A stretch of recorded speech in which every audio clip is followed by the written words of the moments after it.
வணக்கம். நான் உங்கள் கின்னஸ் பாபு கணேஷ் பேசுகிறேன். நேற்று ஒருத்தர் என்னை கேட்டார், 370 ஃபிலிம் ஏன் டிலே ஆகுது? நீங்கள் எப்போவுமே பட்ஜெட்டில் படம் பண்ணி சீக்கிரம் எடுத்து சீக்கிரம் ரிலீஸ் பண்ணுவீங்க.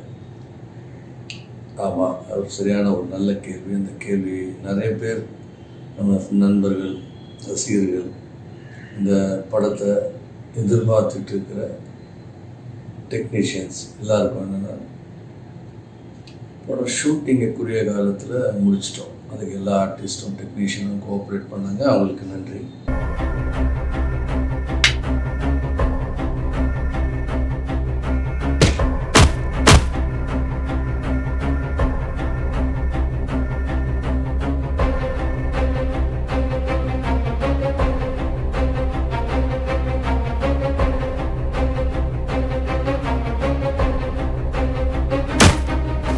க்ரீன் மேட் ஷாட், ஒரு பிரம்மாண்டத்தை கொடுக்கணும்னு நினச்சி நம்ம க்ரீன் மேட் ஷாட்டும் அனிமேஷனும் கிராஃபிக்ஸும் போகும்போது அது ஃப்ரேம் பை ஃப்ரேம் பண்ண வேண்டியிருக்கு.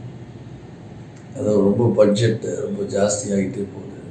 ஸோ பண்ணும்போது அது கொஞ்சம் டிலே ஆகிட்டே இருக்குது. ஆனால் இதுவரையில் என்னுடைய 30 ஆண்டு கால தமிழ் சினிமா எக்ஸ்பீரியன்ஸில் என் தகுதிக்கு மீறின ஒரு படம் தான் இந்த 370 தமிழ்.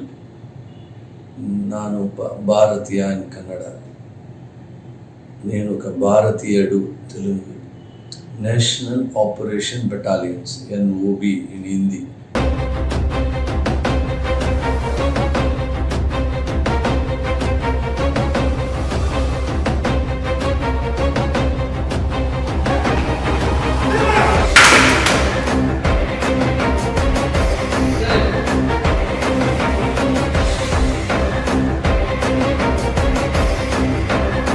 டெக்னீஷியன் தன்னுடைய எக்ஸ்பீரியன்ஸால் இப்படி ஒரு பிரம்மாண்டமான ஒரு படத்தை பண்ண முடியுன்றத நான் கஷ்டப்பட்டு ப்ரூவ் பண்ணேன்னா, என்ன மாதிரி நிறைய டெக்னீஷியன்ஸு போராடிட்டு இருக்காங்க திரையுலகத்தில்.